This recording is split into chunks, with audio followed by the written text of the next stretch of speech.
This is Ion Sullivan. I am Mike McGuire, your host, joined today, as we are each week, by the chairman, Rob Doherty.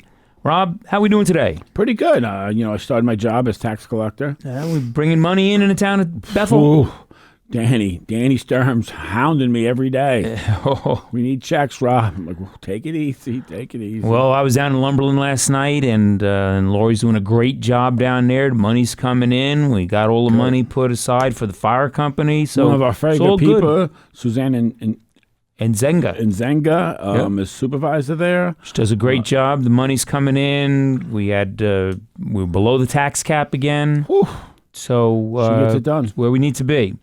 So you and I are currently engaged in an activity that I go through every couple of years. You go through it every couple of decades. Yeah. Which is that? Bill, the Steelers and the Dolphins are both looking for a head coach, and because you don't have a lot of experience looking for coaches, we're willing to give you our former coach. No, I appreciate the offer, but I'm hoping to get the Browns coach, actually. Well, Stefanski's he's a hot commodity. It's quite a year. I see that Harbaugh is going to the Giants, which is a great move for them. It's a great move for the Giants. It's a good move for Harbaugh. It's obviously a proud, long-time franchise, and he will go there, and they want to win. The Maras want to win. Well, I think that Dart kid's a real deal. Yeah, he is the real deal. The question will be, is this going to curtail your Pittsburgh adventures? Because you did a couple of Pittsburgh adventures this year and thought it was great. I went to 3. They are still playing in Pittsburgh, and they are still the Steelers, correct? They will still be the Steelers, I understand. So, we haven't gotten the coaching thing wrong in the last 50 years. And you don't do it very often. Yeah, so we're going to give it a whirl. They'll probably pick a young up-and-coming assistant. Maybe that Minter kid. Minter kid from San Diego. Yeah. Yeah, they say he's good. I get nervous with the young up-and-comings, but so I'm hoping still for someone with some experience. We'll see where Mike McCarthy winds up. They're talking about him going to Tennessee now. Really? Well, Mike McCarthy's a hometown boy from Pittsburgh. Yeah, and with Pittsburgh open, that may change. The media guesses at things, but you never really know. They would never guess Mike Tomlin. No one guessed that. No, never guessed Tomlin leaving, but they're all speculating where people will go. When he was hired, they were never. They were never. You kidding? That. No. He was a nobody out of Minnesota. See, the Steelers are a little different. The coach is just one piece of it. There's a whole infrastructure. Mm-hmm. They're that kind of guy. The Rooney family's still very influential there. They kind of move it along. Yeah. Yeah. But I'm more than happy to go. Obviously, we have our big trip planned. We have a big trip going to Green Bay. Correct. The day that those tickets are available, we are buying 7 tickets to Lambeau Field, and I believe it's like 4 hotel rooms. It's going to be quite the adventure. It's going to be a great event. It'll be a great adventure. Yeah. So while we're talking, it's cold outside, and there's always this time of the year, if your kids aren't into skiing like mine were and are. We're not. But mine went to wrestling. They were into indoor sports. Wrestling. It's the same thing. Yeah, they were smart enough to come in out of the cold. Yes. There's nothing like spectating at a ski meet, I'll have you tell you. That 3 seconds that you see a kid is very exciting. Those 3 seconds, you don't blink because you don't dare want to miss it. And for those 3 seconds, you get to stand on the side of the coldest places on earth for hours. Exactly. To wait for those 3 seconds when they go by. Yeah, and the drive's not a short one either. And obviously, you were focused on wrestling. My children were focused in basketball, one of them, and then obviously the other 2, really all 3, with skiing. And we still tell stories about the loading up cars on Friday night and heading to some of the more remote areas of the East Coast. And I'm sure with wrestling, you did the same thing. Well, the main thing is that in wrestling, you wrestle, generally speaking, inside your section. Right. So there's a couple of tournaments that you go out a little bit. We went up to Warrensburg one year. And you go to Lake Placid. Yeah. Well, that's in the off-season stuff. Off-season, okay. And that's not a bad trip, though. No. See, when I went there, it was warm. When you go there, it was 100 below one year when we went there at the summit. Yeah. I mean, it is. Whew. But yeah, so they tell me that there is some greenery growing in and around Lake Placid. Personally, I've never seen it. So we used to go there for the Miracle on the Mat. Good tournament. My oldest boy was on the A team twice, I think, and my younger son was on the A team once for one of the premier wrestling clubs in the state of New York. So I was reading some interesting statistics that youth sports is a $30 to $40 billion industry annually, and the NFL is a $20 billion a year. I mean, I want you to think about annually. That for a second. Yeah. Okay? I mean, it's bigger than the NFL. Double the NFL. Yeah. It's double the NFL, which is remarkable. And to tie this back, because this is Eye on Sullivan, not Eye on Youth Sports, but it's important because this time of the year, if you're not involved in wrestling or skiing or basketball, and you're not on the high school teams, it's not really a lot for you to do in a county like this. So I grew up in New York City. Sure. And I was a CYO kid. Mm-hmm. And we played basketball all the time. We played other activities. And it really, really formed the people that you become is through discipline and hard work and all that fun stuff. And I think it changes people. Well, I'm a real believer, and I've tried to impart to my children, as I know you are, because our formative years were not all that different. Mine were in Rockland County, yours were in the Bronx, but it was, in my house, there was a rule that you had to be involved in some sport every term. And it built character, and it built and gave you things that you weren't going to get in the classroom.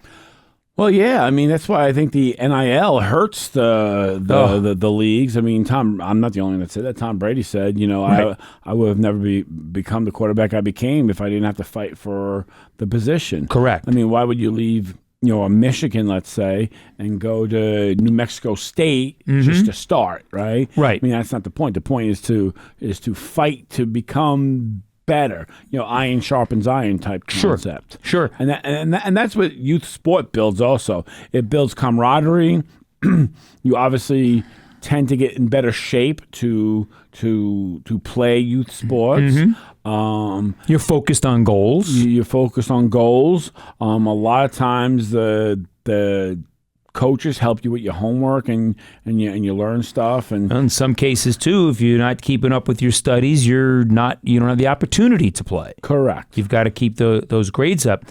And so there are certainly look to the teachers, and I was a teacher, and you came through a great educational system. I'm not speaking down about the classroom, but there are things you just don't learn in the classroom. In the classroom, you don't do well. The teacher hands you back the grades, whatever your parents know. But on the floor, there's a scoreboard up there.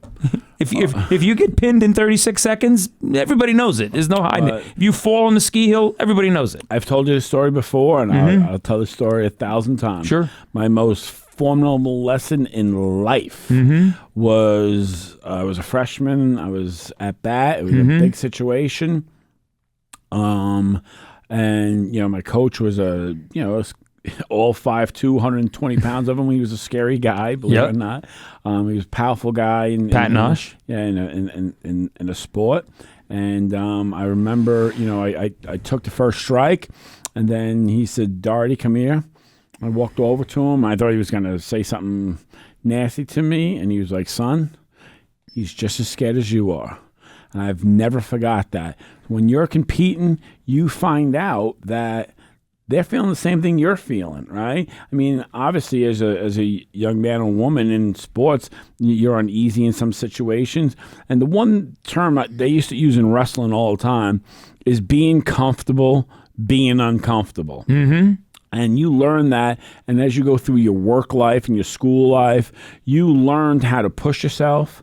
You learn, how to be in uncomfortable situations and be very comfortable in them. And as you keep going forward in life, it propels you. Well, I shared a dais with you for 4 years, and I can tell you, folks, the chairman got to be very comfortable being uncomfortable. But that's it. And, even in life, in adult life, I mean, every single day I walk into courtrooms if I'm preparing for a trial. And that's the lesson and that's the message that's in my mind constantly, many years after I've done competing, is they're just as concerned as you are. And Correct. It's the battle of who can perform under that pressure that determines who the victor is. And you learn those lessons, except in ASO where you don't learn any lessons.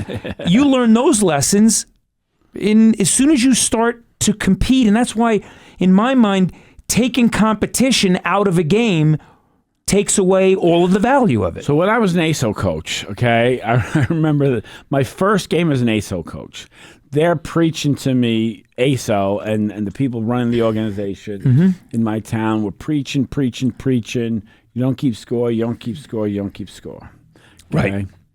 So we played our first game, and we did. I didn't know anything about soccer. I watched some videos, blah, blah. I figured out. Coach, I didn't know what to do with the other 6 kids. I just used basketball stuff. Tell the other 6 kids. But like basketball, dribbling down. Sure. You learn. A lot of similarities. I learned, how to do basically, a one-timer and passing and stuff like that. Same type of stuff you do in hockey or basketball, right? Same concept. And especially with little kids. And so we lose the game, right? And I never mentioned the score, and the kids are on the sideline, they're crying, and I'm like, no, we had fun, we had a good time, and needless to say, I learned my lesson that day, that they're keeping score. Darn right they are. All right, and they were crying because they lost the game. I was like, what did you... why are we crying? And they're like, we lost. I said, no, we had a good time. They're like, no, we lost. Right. On that team, that day, we're talking about, little munchkin kids, right? I don't know how old. I mean, they're little kids. I mean, they're like 4 and 5 years old when they start ASO. Yeah. It's when you first 6 and under. Yeah, it's like when you first can, when the coach can walk on the field, right? Like that young, right? Right. And Jonathan Harnett, who was a superstar in baseball and basketball. Other kids on that team go on to varsity sports. Sure. And they would always be like, that's my favorite coach right there. Because then I taught them, all right, you guys want to win? We're going to win. We're going to win. Right? Like, no bones about it. We've got that down. So then after my 3rd season, I get fired by ASO because we were winning by too much. And I would say, I wasn't keeping score. And they would get furious with me because we were winning like 12-0. And I was like, sorry. My last coaching job after coaching pros, college, high school, my last coaching job was my youngest son's Little League team. And we won more games in the tournament. When you get up against the Monroe Woodburys and all, Liberty has no shot. No shot. But we got there. I think we beat Greenwood Lake, and then we had to go against, like Middletown or something. And that's where we got ousted. So we won more games than any Sullivan County team had won in anybody's memory. I wasn't invited back the following year. Yeah. Oh, you're too worried about winning, they told me. But see, that's my point. The reason why we lose to the Monroe Woodburys and the Middletowns and stuff, because they have more kids competing for those spots. Correct. So it's iron sharpening iron. Correct. Right? And they learn competition. And they have a major advantage. Sure. Like my kids, we didn't stay around here to wrestle. Couldn't. I mean, I drove an hour and 20 minutes to Somers every night. My kids to Hunter Mountain. Yeah. That's where we trained. And I believe you own an apartment there. We still own a house there, an apartment there in Hunter Mountain condominium. Yes, we do. I mean, so they, and so we would drive all the time, and we spend a lot of time on the road, which is nice because you get to chat. You spend time with your kids, yeah, it's nice.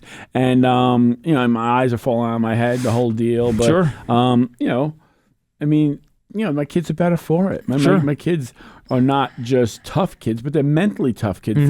They don't get shook by stuff. So an interesting statistic here is that 70% of kids that are involved in youth sports drop out by the 9th grade.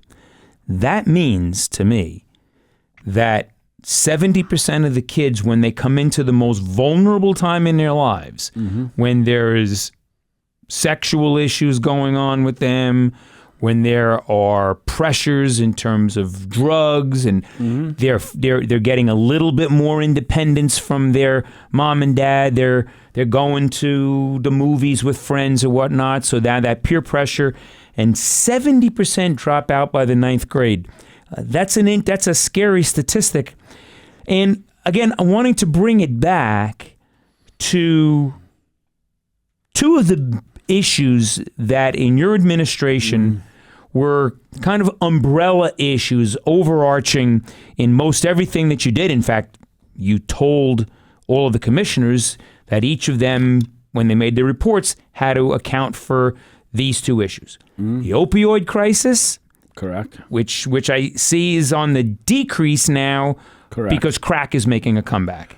But the opioid crisis and the health rankings. The health rankings was a big issue, and unfortunately, I don't think that most people understood the health rankings. No, they still don't. They still don't. No. It's a financial issue. Correct. But when we look at youth sports, one of the things that you tried to get done was to build a recreation facility that could be used by the youth of the county, because there really isn't any place for kids to recreate in the winter in this county. So we had spoken to all the school districts, right?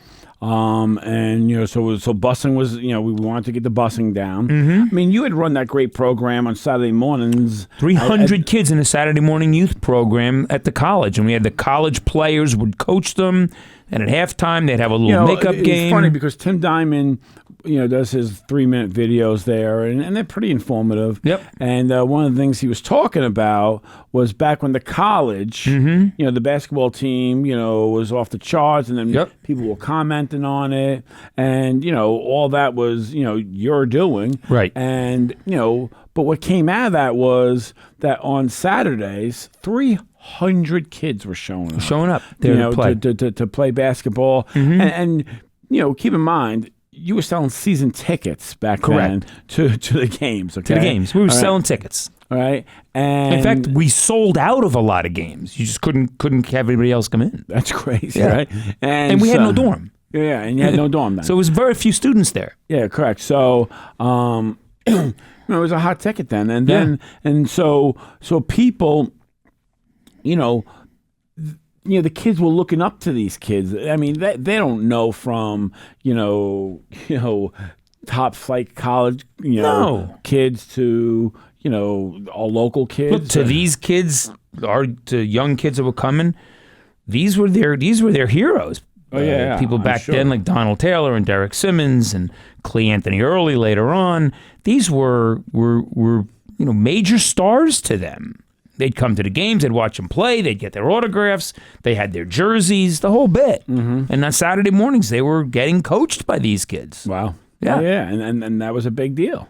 That was a really big deal. And I think, Gordon over in Monticello, he's been pushing for this for years and years. They did a study, the legislature did a study, and spend some more money that they're not going to follow through on a convention center where was needed more of that, or a youth center. And the youth center, was what they needed more. Right.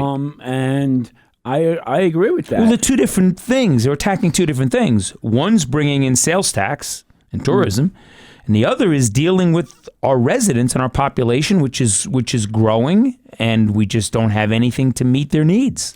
No, and poverty being an issue in the 3 big townships in the Monticello, Fallsburg, and Liberty areas, is a big deal, and that's it teaches kids, one, maybe the kid doesn't want to be at home. Okay. Number two, it teaches the kids that they can depend on themselves and that they should have confidence in achieving goals. Correct. And it's a lot of things like that you learn through sports. So the Aspen Institute has done a study about the value of sports and how youth sports help better life, I agree. create better health, and on average, families spend, and I don't know where this average is because my family dwarfed it, $1,000 a year on each child that's involved in sports.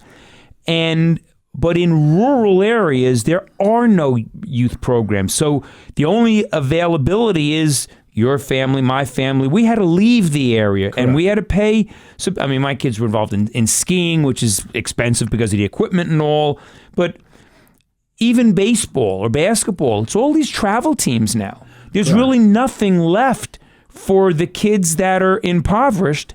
And if you go back to the health rankings, it's a poverty issue. So that's correct. I think that the rise of the travel teams hurts kids. You spend more time playing than practicing. No question. Where you should learn to practice better, because just naturally the kids that can afford it are going to go. That's one. Number two, the kids who are just naturally athletic are going to get more time, where if you took a kid who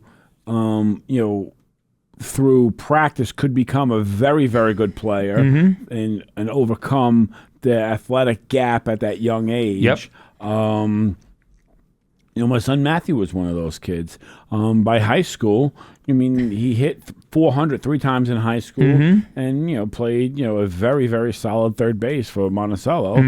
3 of his years. It's stuff like that, and that you get through practice, and it builds character too. So what can the county do? I mean, we're worried about the health rankings. We're worried about the drug issues. We're worried about kids just being on the street, the crime issue. I mean, I got to tell you that we're seeing the youth part, the criminal activity in the youngsters is exploding.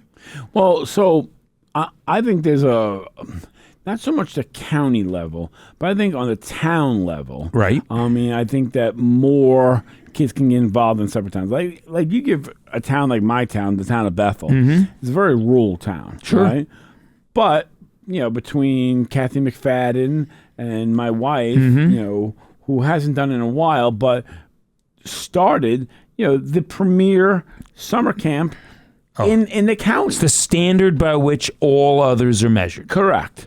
And they, and the thing there is, most of the junior campers who, get 5-6 kids. We go out to dinner now and people still come up and tell us how their kids doing in college, right? Yep. I say this all the time. When I'm out to dinner, no one ever comes up to me and says a word to me, right? And when I was the chairman of the legislature, no one ever came up and said a word to me, right? But when my wife would go out and she wasn't, hadn't run Bethel Youth in 6-7 years, people still coming up telling us about how, their kids were doing. It was kind of crazy. Oh, we've got attorneys in this county that skied for my wife. We've got several police officers that played baseball for me. We've got a judge that played baseball for me. So that's when you see the cream rising. Correct. The kids that had that channel, and you'd like to think that the answer lies in the school facilities that we have that are not being made available to kids after hours. Well, I agree. I agree. You had been instrumental in wanting to build a facility, and what happened was the cost of construction went out of sight. Out of sight during when we were, during the COVID. During the COVID, we figured we would build at about 20 million. Turned out to be about 75 million. Correct. So it just didn't happen. And then Ken Walter, the eternal supporter of everything in the county, got the county involved and tried to get the county involved in a bidding war that didn't go very far with you. You shut that bidding war down in a hurry, and they sold that property to somebody else. Correct. And then the college also.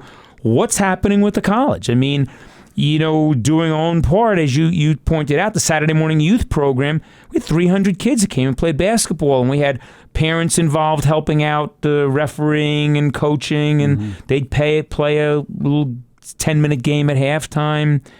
But now the college, which should be the center of the academic and recreational existence in the county, with beautiful facilities. Correct. They don't even have the wrestling tournament there anymore. No, they lost that. It was an issue over mats, which is kind of crazy to me. Yeah. You mean the sales tax that we lost on that was just, insane. 3 days of, just top that tournament is the best. That's the Eastern States. Yeah, Eastern States is the best in-season tournament in the country. Okay, people would come from Chicago, from California, down south. They had the top matches that you wouldn't see anywhere. And it wasn't an offshoot tournament where you had to pay to get in. It was almost impossible to get in. Don't get me wrong. You had to be a ranked, person to get into it. And you saw top matches. So to tell you the story of how that came here, a mentor and dear friend of mine, in fact, he's the namesake of my son, Dr. Carl Bennett, who I first met at Manhattan College. He was involved in the Olympic development program. In other words, he wasn't going to the Olympic Games, coaching kids at the games. He was coaching 6th, 7th, 8th, 9th graders out in Colorado Springs in the Olympic development program for USA Wrestling. He came to me when I was athletic director at the college and said, we need a facility where we can hold a big wrestling tournament. I took him in and said, how's this? He thought it was terrific. You talk about mats. He made one phone call. We had trucks showing up with mats. We didn't know what to do with all the mats. It was at least the years that I was there, it was never a problem. And that tournament started off big. Maybe the college should have invested in that. It might not have been a bad idea. And that's the segue to the next topic that I want to take up is when your administration came in, we had the Sullivan County Visitors Association. And they were at that time, for our audience, when you stay generically in a hotel, now even an Airbnb, but when you stay generically in a hotel, you pay a 5% room tax. Correct. That room tax comes to the county by an enabling statute, state statute. Correct. And that 5%, the way it was originally set up by Senator Bonasek, was 85% of that went to support tourism, a tourism developing organization, and that was the Sullivan County Visitors Association. And 15% went for administrative overhead to the county. Of the total tab.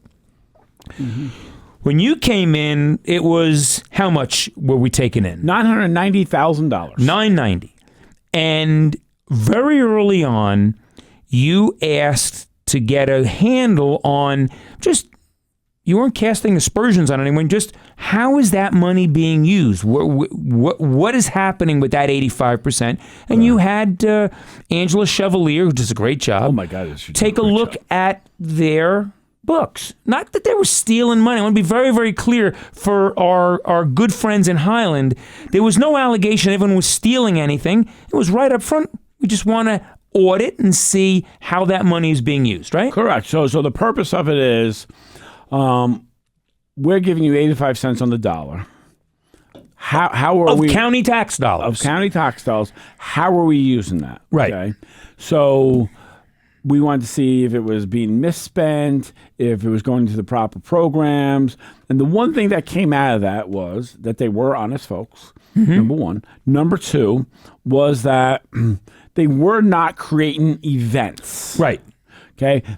People are not sitting on DeKalb Avenue in Brooklyn saying, hey, let's go up to the Catskills. Right. Okay. People are not sitting in Mineola, Long Island going, hey, let's go up to the Catskills. That doesn't happen. Okay. But, the Bagel Bakery, the Bagel Fest gets packed, right? I mean, concerts get packed at Bethel Woods. Events get packed. So what are we doing to create events? That was my push. That was your push. So you took a look at that. And again, there's a difference between running to get elected and running to govern. Correct. So when you came in, it wasn't like, oh, I don't like this thing or this person, I'm going to go after that. You were, here's the hypothesis. We've got this bed tax. Let's look at how we're spending it. Are we investing it in the right way? And how do we get more of it? Correct. Well, I remember you coming into... Well, first of all, I always wanted to know how we got more of it. You always want to know that. So one of the questions you asked of the treasurer is, what about these temporary rentals? Are we collecting bed tax on them? Well, it's hard. You don't know who they are. They're not really businesses. The same story. Came into the county attorney's office. Yes, I did. And said, what do we have to do to start collecting bed tax from these people? They're renting rooms. Correct. And so we started to contact and sue all of the platforms. We started off with Airbnb and Expedia.com and Home and Away and Tenter, and we got down to about number 13 or 14 on the group. I remember. So Airbnb had made a deal with us. Okay? They had come up front. Okay, they had come to us and said, we won't give you our client list, but we'll pay you, whatever the fee is. Right. Okay. Then so they're number one. Yeah, number one. So then there's number 2 and number 3. VRBO and Home and Away. Home and Away. Both owned by Expedia.com. Correct. So we said, okay, this is the money pot. Right? Well, the first year we were getting the money in from Airbnb. Yeah. And it was a lot of money. And you saw very quickly, hey, wait a minute. Well, what's the percentage of rooms to Airbnbs? You said, well, we don't have a lot of hotel rooms. So there's a lot of revenue here. Here's a crazy stat. Right. In 1970, right, we had 71,000 hotel rooms. Okay. In 2019, we had 3,000 hotel rooms, to put in perspective. Right. But we had more Airbnb, short-term rentals homes. Yep. Than we had hotel rooms. So the culture had changed, and we as a county had not adapted to that. Right. Okay? I mean, the younger generation, our kids don't even think about a hotel. We go to Daytona for the motorcycle races in March. My nephew's hotel, I got an Airbnb. Yeah. We rented a house. There'd be 6 or 8 of us will stay in a 5-bedroom house, and that's what it'll be. Yeah. They don't think about hotels anymore. No. And we missed that. No, we didn't miss it. You didn't miss it. No. We as a county missed that. Correct. So, when you only show up for meetings, 3 days a week, and you have no original thoughts. You're just kind of going along. So again, let's remember, I ran to govern. Right. Okay.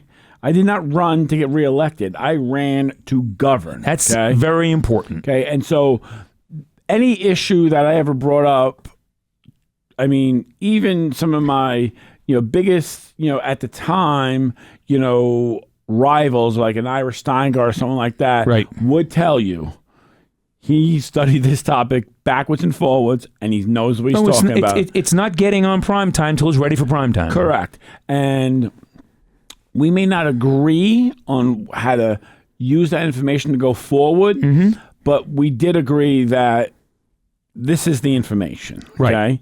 Okay? And I used the resources in the county to I'm a manager. I mean, that's what I do. So, I mean, we brought, the full power of the county on each topic to understand the issue at hand. So the issue at hand was, how do we raise this bed tax revenue to the county? Okay? Right, which was important. Which would allow us to do a lot more. Well, one, if your bed tax is going up, people are driving here. People are spending here. They eat in here, and they're more likely to buy a home here. Okay, which is our ultimate goal. So your sales tax is going up. Correct. You saw bed tax as fueling sales tax. Correct. It's not a mistake that before I came into office, we never broke 70 million. And my last year in office was 80 million. And now it's in sales tax. And now it has dropped off. Right. Every year I've been out of office. Well, not in the budget. It hasn't dropped off. Oh, no. We'll just keep lying to you. Right. Sooner or later, we're going to have to pay the piper on that. Right. Okay. So it's not a mistake that happened. Okay. Right. I just want people to understand.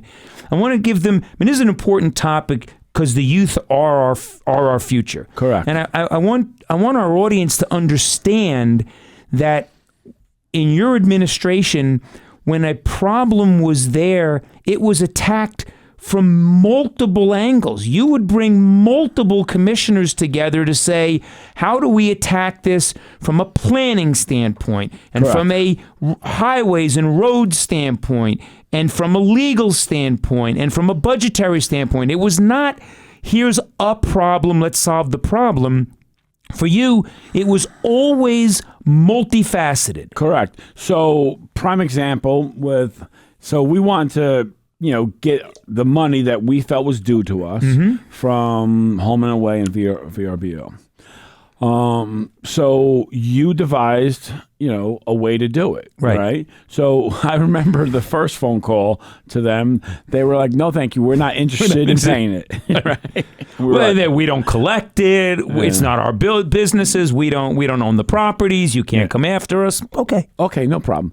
So you quickly explain to them that, you will, there'll be tax warrants on everyone's homes, and that'll go back to when they first started using it. Correct. Because we can go back as a municipality. Correct. And we'll go back and we'll say, and then we'll just put tax warrants on everyone's homes, and they'll stop using your service. And they'll all be individually sued because we're going to sue you, and in discovery we're going to list of everybody that's ever used you. Correct. So they quickly, relented and started paying us the money. That's right. So when we got down to about number 9 or 10, it was like, oh, we've been expecting your call. Exactly. We were getting calls from Maricopa County in Arizona and Washington about, how did you guys do that? So the funny thing about that is we knew about the Nassau case. Right. And after reading the case, you and I surmised, they're going to come at us with this case. Right. And they're dead wrong in what they're saying. They're dead wrong in what they're saying. We hope they bring that case. 100%. And that's what they came to us with. Exactly what they came with. And we were like, thank you very much, because you're wrong. You're wrong. Okay. So in the Nassau case, I believe that they bought something and then they gave it away as a gift or something like that. And it was totally separate case. So anyway, so when I left office, I believe the last year of collections, so I came in, was $990. Right. Okay. I left at, I think, $3.5 million. Right. Okay. And you saw that. Correct. And you saw that once we brought on what turned out to be like 55% of our overnight lodging was short-term rentals. So by the end of my second year, short-term rentals was more than the standard hotel rentals. And the then head of the SCVA, not saying dishonest at all, honest people, she reported in the legislature, folks. You can go watch the archive. So they're all there. What was her position with respect to Airbnbs, or what we generically call Airbnbs? They're short-term rentals. So my whole push was that everyone that collects sales tax as an entity in the county needed to be promoted, and they shouldn't pay. Right. Okay. We're paying you to promote the county. Thus, every food vendor, every restaurant, every hotel, everyone should be promoted. You're getting paid for that. Correct. Okay? It's not a membership thing. It's not a Chamber of Commerce. So she used to come there and say, my members, my members, my members. Mm-hmm. And I would say, your members produce $62,000. The of revenue to the SCVA. to the SCVA, Membership fees. the bed tax is $3.5 million. I couldn't care less about your membership. Right. We need to include everybody in And you the actually game. looked online. Again, I want folks to understand, outside of the political paradigm where you cure cancer and they blame you for all of the doctors and nurses that lost their jobs. You're correct. And that may be a bad example given your own personal history and the tragedy of Susan Brown-Otto, but you defeated it. I defeated cancer. I don't mind it. The point was that you wanted, outside of politics, to solve these problems and make things better. Correct. I'm going to ask you to capture in a few minutes, once you saw what the future was going to hold, once we started to open things up in this bed tax and now collect from the other 55%, you said, well, they did what they did for $900,000. What are they going to do for $1.5 million, $2 million, $3 million, and on? So part of the SCVA's contract at the time, Yep. we as a legislature had the right to end the contract anytime we At any wanted. time. Okay. So Sims Foster, who does a great job. Yep. Right. Yep. Has great properties. I recommend you eat at his restaurants. If you're not staying at the properties, Right. they're great restaurants. Okay. And we've eaten at several of You've them. eaten at several of them. And they're fantastic. So I remember sitting in that meeting when we're negotiating. In the committee room. In the committee room. And as you know, I'm a hard negotiator, okay? I don't move off my original point very easily.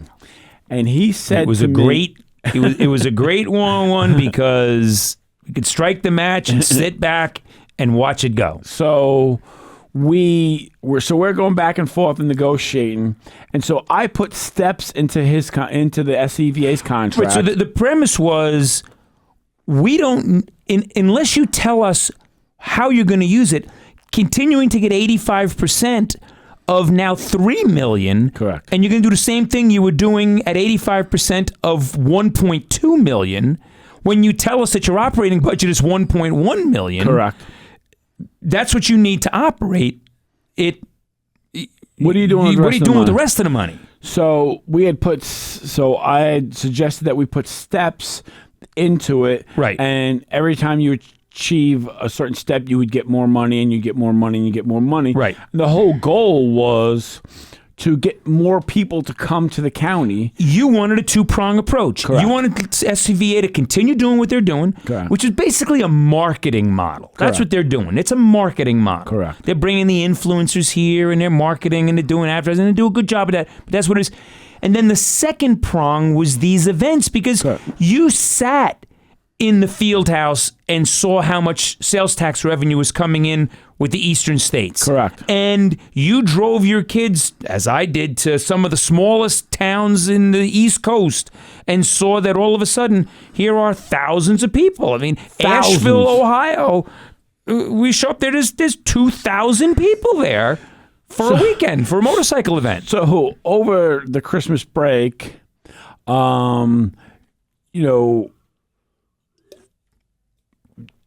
I wanted to go to Newport, Rhode Island. Rhode Island, right. Every hotel was packed. Mm-hmm. They had 70 youth hockey teams Right. in Newport, Rhode Island. Mm-hmm. Do you think that they just somehow showed up there? By mistake? No, they were pitched. There was a tournament there. Mm-hmm. Teams from all over the East Coast pack their little kiddies up. And you know what happens when you do youth sports, okay? When you do youth sports, the grandma comes, grandpa comes, aunt and uncles come, sisters come. That's right. And, I mean, you pack the Families place. are 2 and 3 rooms. Oh, 2 and 3 rooms, and money's no object. The second biggest tourist attraction in Cooperstown is the Baseball Hall of Fame. Correct. The top one is Field of Dreams. Correct. And we wanted, remember that? So we had spoken to a friend of mine who runs soccer tournaments. Right. And we wanted to set up soccer tournaments at the college. Right. Okay. Mm-hmm. And the lower you go, the less space you need, on a field. And the more parents and grandparents and aunts and uncles you get. Correct. So below 10, so I think it was 10 to 8 and 8 to 6 Right. were the two sweet spots, Right. Because you don't send your 9-year-old off with nobody, right? Right. I mean, the parents go, blah, blah. The they stay older in their- siblings go, everybody goes. Everyone goes, right? And we wanted to do that, and the Right. college turned us down. They turned us down cold. They had turned us no down interest. cold. And we were like, you have the fields. Right. We can play on the fields. Right. And, everyone would make out on this. We'll pay you a fee, the whole deal. Turned us down cold. Right. We went to we had big meetings about a bicycle, a motorcycle event. A motorcycle event throughout the county. Something like what they do up in Lake George with Americade every year. So they turned us down cold, but then they did it with bicycles Right. last year. Right. Right. Which we were fine with. We were sure. Let's do a tour to Sullivan. You came up with. Correct. Tour to Sullivan, and I wanted to do one with motorcycles. I wanted to do one with bicycles. Yeah. They told me we're crazy. Guess Right. what? The American Lung Association or one of those associations did it last year. Right?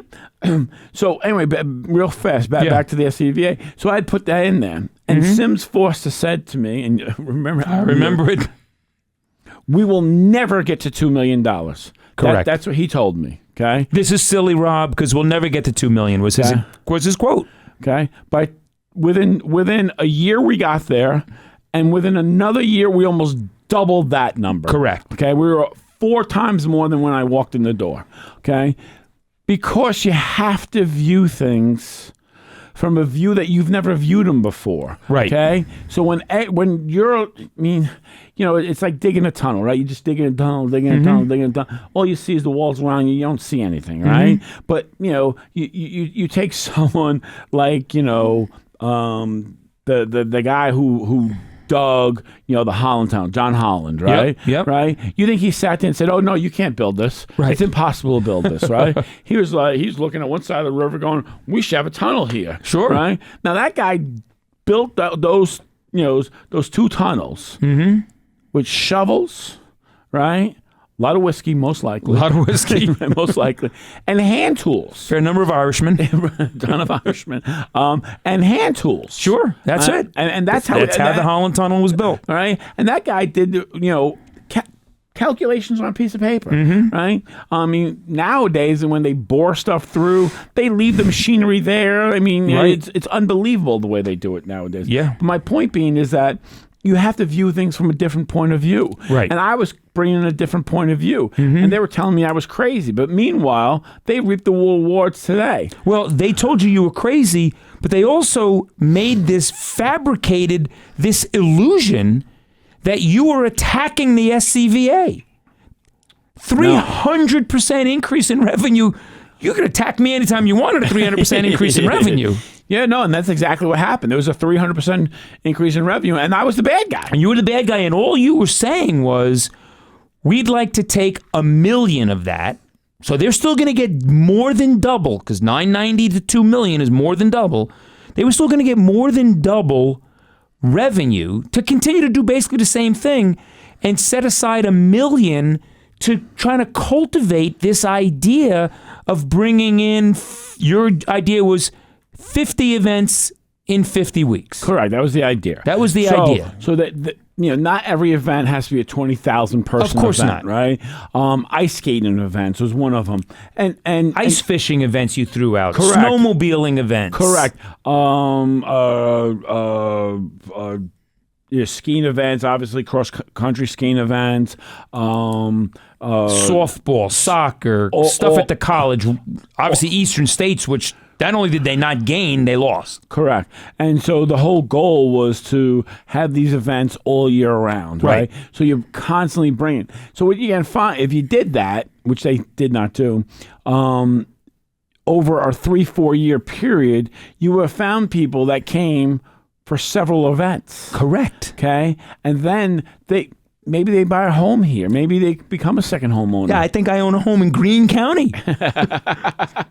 Why? Well, because we were going there for events all the time, sleeping on people's couches. Correct. So we bought a home there. Correct. And that was the goal. And that, again, to bring it back to what we were saying, it all starts, and the easiest way to achieve this is through youth sports. 100%. Okay, you want to grow this county through a tourism point of view, youth sports is the way to go.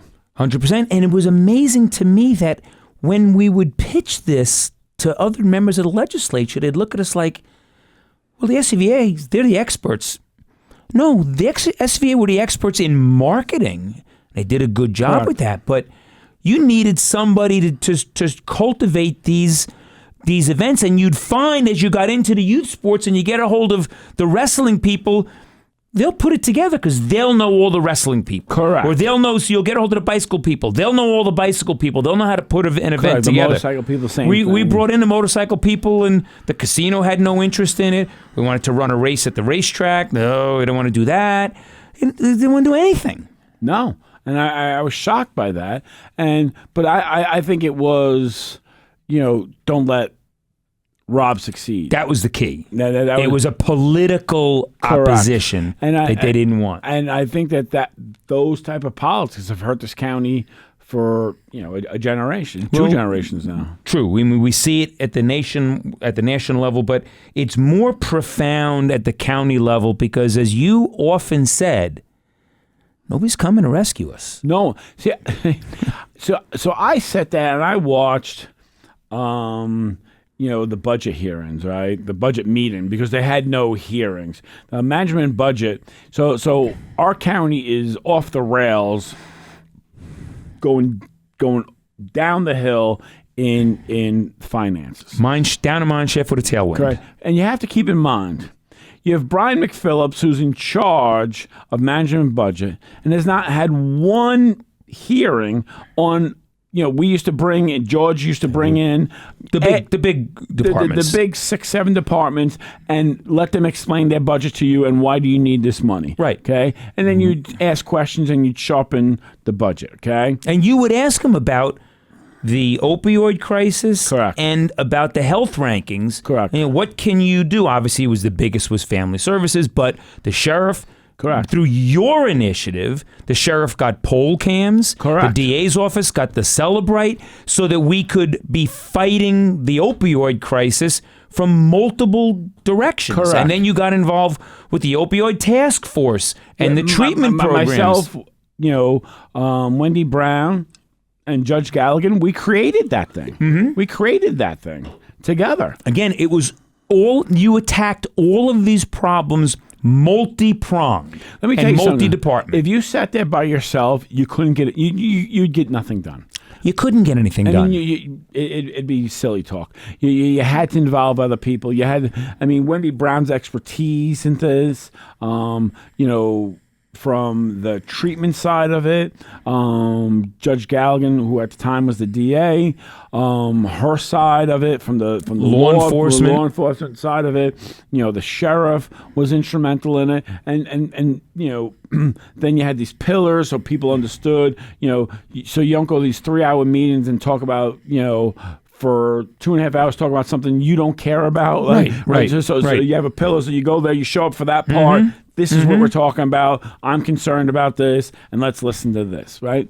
So, and that's the way you build a county, is by having someone that A, has vision, B, using your resources that are available to you, and C, being able to fund them, right?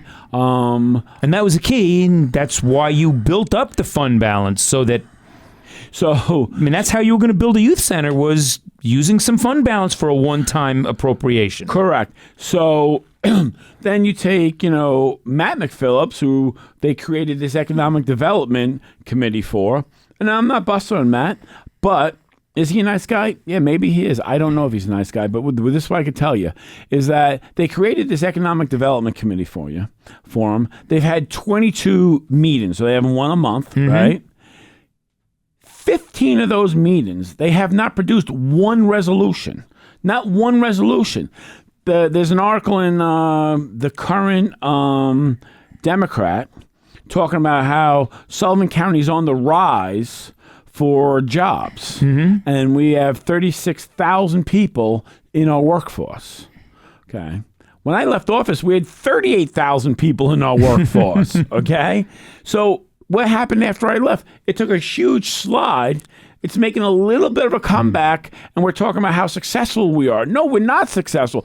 2 years ago, 2 Decembers ago, in December of 2023, we were way more successful with jobs than we are today. Now, isn't that a political approach politics. where you do a terrible job and you create a devastating situation, and then by natural selection, you have a little bit of a bounce back, and you take credit for the bounce back, ignoring what you did to create the drop off. The funny thing about it is it's in private sector schooling, which is the Hasidic community. Correct. And the other one is in healthcare, right? Which is the Center for Discovery's growth, opening a hospital. I mean that's the growth. The legislature didn't do anything. And for you that. saw that coming, and you worked very hard. In fact, the property that the county owns over in Rock Hill, your vision was to get a hotel there. Correct. To service the hospital that Center for Discovery built right across the highway. Correct.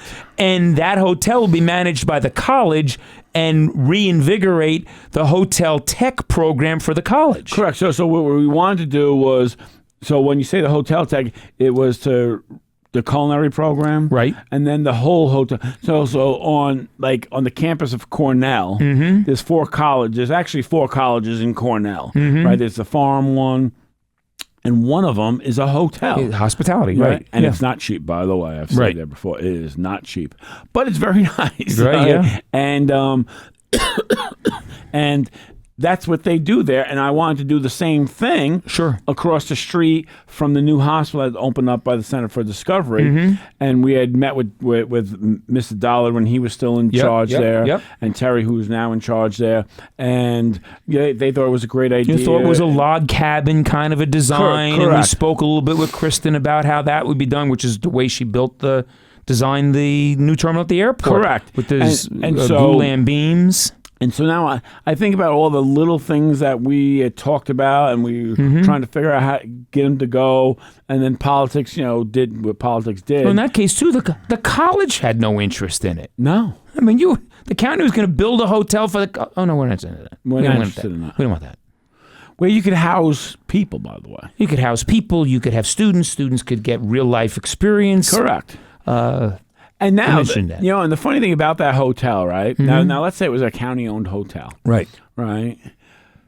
What we know about why people who are making above $100,000 don't move to the county Right. is because they can't find lodging, Correct. right? So now if you're bringing in people to work at, whether it be BOCES or a school system, and you can give them housing, right, through a hotel system, Yep. right, and you can give them a discounted rate, right, so that they can come here and work. We can improve, our workers pool, Sure. but by a lot. But no one ever, yeah. It's all a multifaceted approach, and we will see now. We're in January. It's obviously the cold season is here, and it's cold. we will see. It's cold out. We will see where the county goes, and we want to get a glimpse in the next couple of weeks at where the college is, because we haven't heard a lot about that. So they just brought in a vice president. We're gonna see where we go. Yeah, the enrollment is down. Yeah. The athletic program is basically non-existent. They've Correct. dropped the women's program. The men's program is they haven't won a game in 2 years or so. Yeah, so it's a disaster.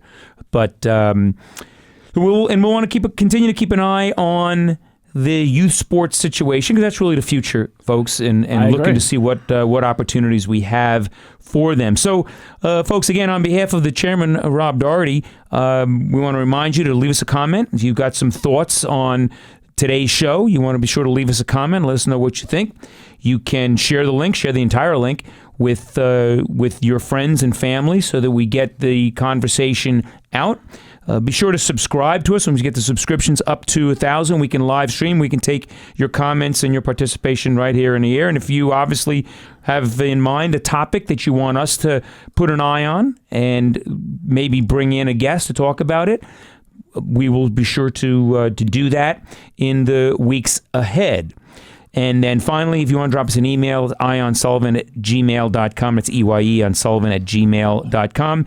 If you're watching us on YouTube, please be sure right now to smash that like button and be sure to leave us a comment and to subscribe to Ion Sullivan. So, Rob, last minute thoughts on the topics of youth sports, the health situation in the county? So to improve most of our situations, we need to improve our youth sports.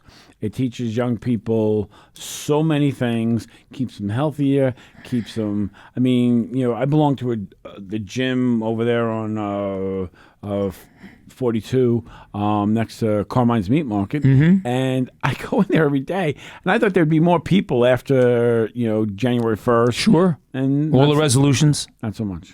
Yeah, and what's key is in a county that has the socioeconomic standards that our county has, it's important, as you pointed out, to get those town-level programs started, county-level programs started, because most of the kids that are living in Liberty, Fallsburg, Monticello, Coshocton, their families can't afford to spend $2,000-$3,000 to put them on a youth program, a travel team, and just the cost of the hotels and the transportation.